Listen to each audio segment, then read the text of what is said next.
Right now, your day is probably structured around some version of work 8 hours, give or take, spent on a job, followed by whatever's left of your time and energy once that's done. It's such a deeply embedded part of modern life that it's easy to assume this is just how human days have always worked, one long block dedicated to labor, the rest dedicated to everything else. But this specific structure, the standardized workday as most people experience it today, is actually a remarkably recent invention. So what did early humans actually do with their time, before jobs, before schedules, before anything resembling the modern concept of work as a distinct, separate category of daily life? Let's dig into this properly, because the answer turns out to be remarkably surprising, and it says a lot about how strange and specific our modern relationship with labor actually is. Let's start with one of the most consistently cited and, frankly, most counterintuitive findings in this entire area of research. Multiple studies examining the daily time allocation of surviving hunter-gatherer societies have found that these groups typically spend considerably less time on activities directly related to acquiring food and other basic necessities than most people would assume, often somewhere in the range of just a few hours a day on average. This finding, first popularized through anthropological research conducted in the mid-20th century and repeatedly supported through subsequent studies of various hunter-gatherer populations around the world, pushes back directly against the common assumption that early human life was an unrelenting, exhausting daily grind simply to survive. This is worth sitting with for a moment because it directly contradicts a pretty deeply ingrained cultural assumption most people carry around, that modern life, for all its stress and busyness, at least represents an improvement over some brutal, exhausting, prehistoric baseline where survival consumed every waking hour. The actual research suggests something considerably more nuanced. Many hunter-gatherer societies appear to have achieved what researchers sometimes describe as a kind of original, affluent society. Not affluent in the sense of accumulated material wealth, but affluent in terms of available leisure time, achieved specifically because these societies generally maintained modest material wants matched closely to what their environment could reliably provide, rather than pursuing an ever-expanding cycle of accumulation and consumption. Let's talk about what actually filled those non-working hours, because this is really the heart of the question worth exploring properly. A significant portion of daily time in many hunter-gatherer societies appears to have gone toward social activity, conversation, storytelling, and various forms of communal interaction that served important social bonding and information-sharing functions well beyond simply passing idle time. Anthropologists studying contemporary and historical hunter-gatherer groups have consistently documented extensive daily periods dedicated to sitting together, talking, sharing stories, and engaging in various forms of social exchange, activities that likely served critical practical functions beyond pure entertainment, reinforcing social bonds, resolving group tensions, transmitting practical survival knowledge across generations, and maintaining the kind of strong communal cohesion that small groups depended on heavily for collective survival. This detail connects directly to something worth appreciating about how these societies actually functioned day to day. Storytelling specifically appears to have carried enormous practical weight beyond simple entertainment value. Stories encoding important environmental knowledge, which plants are safe to eat, where reliable water sources tend to be found, which animals pose genuine danger, could be passed down accurately across generations through carefully structured, memorable narrative. A practical function of storytelling touched on in research examining how early humans managed long-distance travel and migration as well. A significant portion of what might look, from a modern outside perspective, like pure leisure time spent simply talking and socializing, actually served as a critical, ongoing mechanism for preserving and transmitting practical survival knowledge across an entire community. Let's talk about rest and leisure more. Directly too, because hunter-gatherer societies studied by anthropologists generally appear to have maintained considerably more unstructured resting time throughout an average day compared to people living under modern industrial or post-industrial work schedules. This includes substantial time spent simply resting, napping, or engaging in low-effort activity during the hottest or least productive parts of the day, particularly in warmer climates. A pattern that makes considerable practical sense given the physical demands of the more active portions of daily hunting and gathering activity, and one that stands in pretty stark contrast to the modern expectation of sustained, continuous productivity across a full workday regardless of natural energy fluctuations throughout the day. It's worth explaining a bit more precisely where this research actually comes from, because the specific studies underlying this original affluent society idea deserve some direct attention rather than being treated as a vague, generalized claim. Anthropological fieldwork conducted among groups like the Zhu Huanxi people of the Kalahari Desert, studied extensively starting in the 1960s, involved researchers directly observing and carefully recording exactly how much time individuals spent on activities related to acquiring food, compared to time spent on rest, social activity, and other pursuits.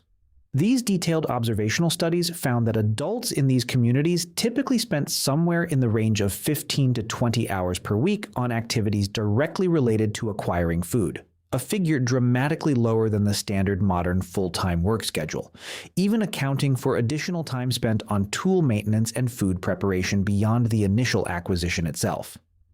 Similar studies conducted among other hunter-gatherer populations in different regions of the world,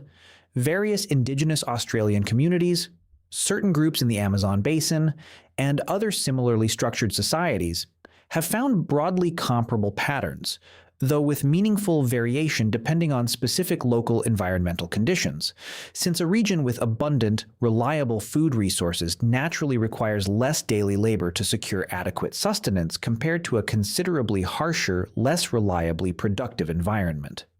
This variation itself is worth appreciating, because it means there wasn't one single, universal hunter-gatherer daily schedule applying uniformly across every different environment and culture. Daily time allocation varied meaningfully based on local environmental abundance and difficulty. But even in comparatively challenging environments, the overall pattern of considerably reduced daily labor time compared to a modern standard work week generally held up reasonably well across most of the specific populations studied in detail. Let's talk about gender-based division of labor for a moment, too, because this represents an important, frequently studied aspect of how daily time and activity actually got distributed within many hunter-gatherer societies. Research on a wide range of hunter-gatherer populations generally suggests a fairly common, though certainly not universal pattern, involving men more frequently focused on hunting larger game, often involving longer excursions away from a home base,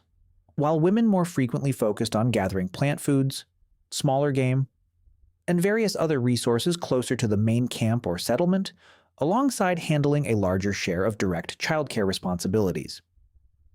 It's worth noting immediately that this general pattern involved considerable variation across different cultures and environments, and researchers studying this topic have increasingly pushed back against any assumption that this division was as strict, universal, or hierarchically structured as earlier, more simplified popular narratives sometimes suggested. What's particularly interesting for this specific topic is that gathering activities, which in many hunter-gatherer societies actually provided the majority of total caloric intake, often required considerably less total daily time investment compared to hunting large game, which could involve long, physically demanding excursions with a meaningfully high failure rate on any given attempt. This detail is worth appreciating because it means, in a lot of these societies, the food gathering activities responsible for the bulk of actual dietary sustenance frequently left considerable leftover time for the various other activities already discussed: storytelling, rest, craft production, and social interaction, particularly among the individuals primarily responsible for gathering rather than hunting specifically. Let's talk about children's daily experience too, because this offers another interesting window into how differently structured early human daily life actually was compared to the highly scheduled, structured daily routines most children experience in modern industrialized societies.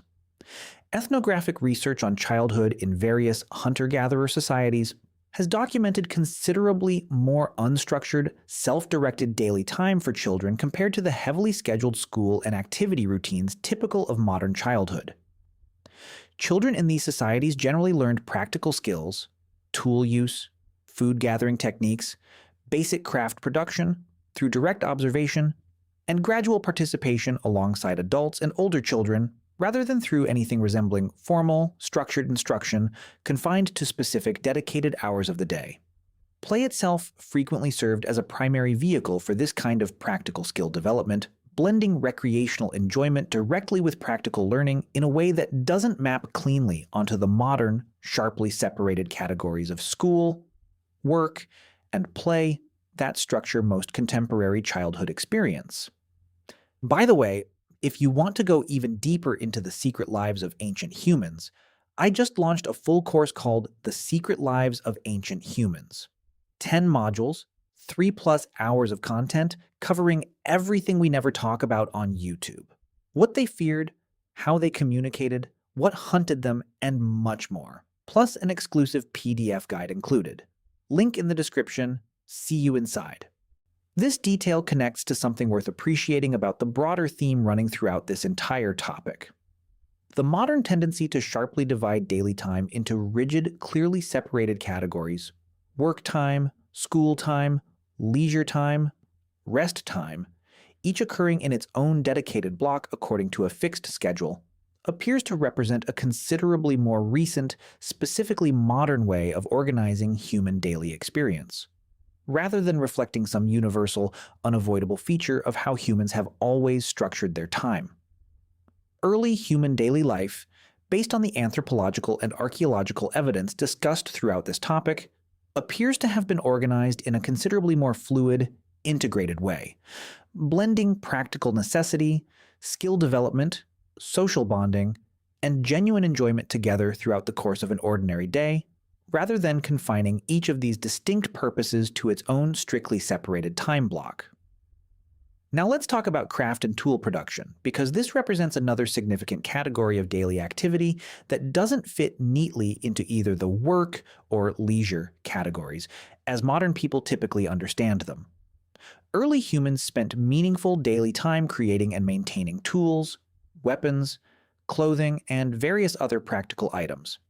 Activities that were certainly necessary and practical in nature, but that also frequently involved genuine skill, creativity,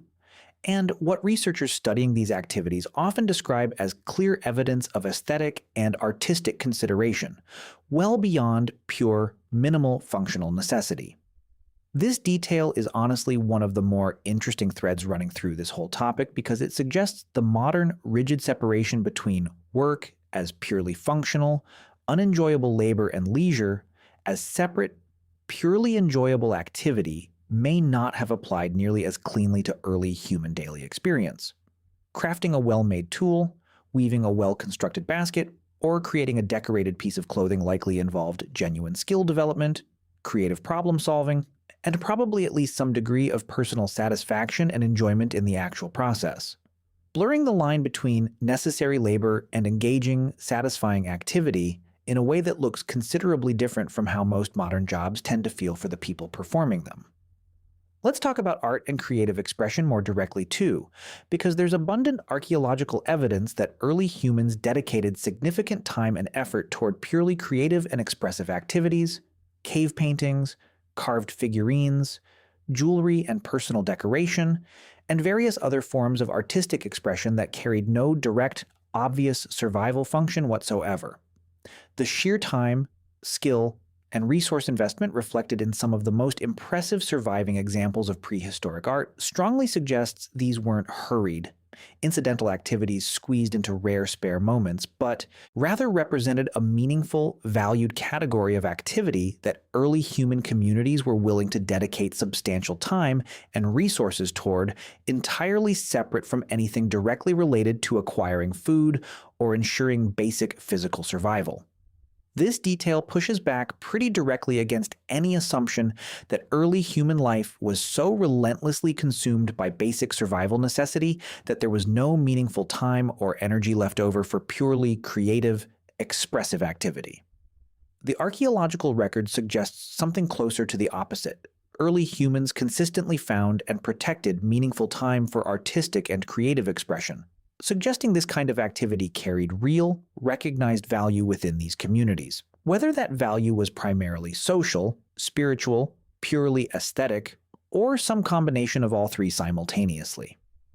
Let's talk about play and games specifically too, because evidence suggests early humans, Adults included engaged in various forms of recreational play and game-like activity that served no direct, obvious survival function beyond entertainment and social bonding. Various ancient game pieces, dice-like objects, and other artifacts associated with recreational play have been found at archaeological sites stretching back thousands of years, suggesting structured recreational play wasn't purely a children's activity, but something adults within these communities also actively engaged in, presumably for the same basic reasons humans still enjoy games today: social bonding, mental stimulation, friendly competition, and simple entertainment and enjoyment. This connects to a broader theme worth appreciating throughout this entire topic. Early human daily life appears to have involved a considerably more integrated, less rigidly compartmentalized relationship between necessary practical activity and purely enjoyable, socially rewarding activity compared to the sharp modern divide between structured work hours and separate leisure time. Rather than a stark, exhausting struggle for basic survival occupying every single waking hour, with essentially zero time or energy remaining for anything resembling genuine leisure or creative expression, the actual anthropological and archaeological evidence suggests a considerably more balanced, integrated daily rhythm. One that included dedicated time for rest, socializing, storytelling, craft, artistic expression, and recreational play, alongside the practical activities directly related to acquiring food and maintaining basic shelter and safety. Let's talk about seasonal variation for a moment, too, because daily activity patterns for early humans almost certainly weren't uniform and consistent throughout the entire year, the way a modern standardized work week tends to remain largely consistent regardless of season. Periods of relative food abundance, following a successful hunt, during a productive gathering season, or immediately after a harvest in agricultural societies, likely allowed for considerably more leisure time and reduced daily labor demands compared to leaner periods requiring more sustained, intensive effort simply to secure adequate food. This seasonal rhythm, alternating between periods of more intensive labor and periods of considerably more relaxed, leisure-rich daily activity, represents another significant way early human daily experience differed from the relatively uniform, consistent structure of a standard modern work week that remains largely unchanged regardless of season, weather, or any other natural environmental rhythm. Now let's talk about how and why this pattern eventually changed so dramatically, because understanding that shift helps explain exactly why modern daily life ended up structured so differently from this earlier, apparently more balanced rhythm. The transition toward agriculture represents a major turning point in this story. While agriculture provided more reliable, storable food surpluses compared to hunting and gathering, it also generally demanded considerably more sustained, consistent daily labor. Planting, tending, protecting crops from pests and competitors, and harvesting activities that don't allow for nearly the same degree of flexible, variable daily effort that hunting and gathering activities generally permitted. Agricultural societies, in other words, likely traded some meaningful portion of the leisure time and flexible daily rhythm that characterized earlier hunter-gatherer life in exchange for greater overall food security and the ability to support considerably larger, denser populations. This trade-off intensified even further with the rise of more complex stratified societies and eventually industrialization, which introduced increasingly rigid, standardized daily schedules, tied initially to agricultural and later to factory production demands, gradually formalizing into the standardized workday structure most people are familiar with today. Factory owners during the early industrial period had strong practical incentives to synchronize large numbers of workers into identical, tightly controlled shifts, since machinery and production lines generally required continuous, coordinated staffing to run efficiently, a logistical pressure that simply didn't exist in the same way for earlier agricultural or hunter-gatherer economic structures. The modern 8-hour workday specifically, Treated by many people today as some kind of natural, inevitable baseline for how human daily life simply has to be structured, actually represents a relatively recent labor standard, formalized through specific historical labor movements and negotiations occurring mostly within the past couple of centuries, rather than reflecting any kind of ancient, universal pattern of how humans have always organized their daily time. It's worth acknowledging some legitimate academic pushback on this whole topic too, because presenting the original affluent society idea as a fully settled, universally accepted conclusion would be a bit misleading. Some researchers have raised valid methodological questions about the original studies, pointing out that measuring only direct food acquisition time potentially undercounts additional necessary daily labor, like food processing, tool repair, and childcare, which, if included, might meaningfully raise the total daily labor figure closer to something resembling a modern workday in certain cases. Other researchers have pointed out that hunter-gatherer societies varied considerably across different environments and historical periods, meaning any single, universal claim about hunter-gatherer leisure time risks oversimplifying what was actually a fairly diverse range of different lived experiences depending heavily on specific local conditions. This ongoing academic debate is worth mentioning honestly, rather than presenting the more dramatic, appealing version of this story as flawlessly settled fact. What does seem to hold up reasonably well across the more careful, methodologically rigorous research, even accounting for this legitimate scholarly debate, is the broader, more moderate claim that many hunter-gatherer societies maintained a meaningfully different, generally more flexible and variable daily rhythm compared to the rigid, standardized modern workday, even if the specific 15 hours a week figure from the earliest, most widely popularized studies turns out to be somewhat optimistic once every category of necessary daily labor gets fully accounted for. Let's zoom out and pull all of these different threads together, because the full picture of early human daily life turns out to be considerably richer, more balanced, and more surprising than a simple assumption of relentless, exhausting survival struggle could ever fully capture.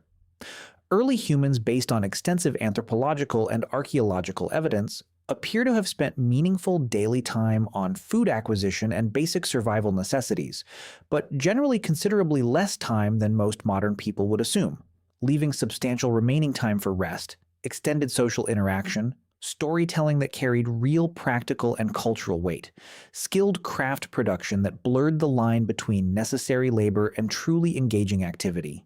purely artistic and creative expression, and recreational play,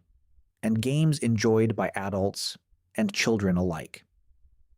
This pattern shifted considerably with the rise of agriculture, which traded some of this flexible, leisure-rich daily rhythm for greater food security and the ability to support larger populations, and shifted even further with the eventual rise of industrialization, which introduced the rigid, standardized daily work schedule most people today treat as an unquestioned, natural baseline for organizing daily human time, despite this specific structure representing a comparatively recent development on the full timeline of human history. So the next time you find yourself exhausted at the end of a long, structured workday, feeling like relentless, scheduled labor is simply an unavoidable, permanent feature of human existence,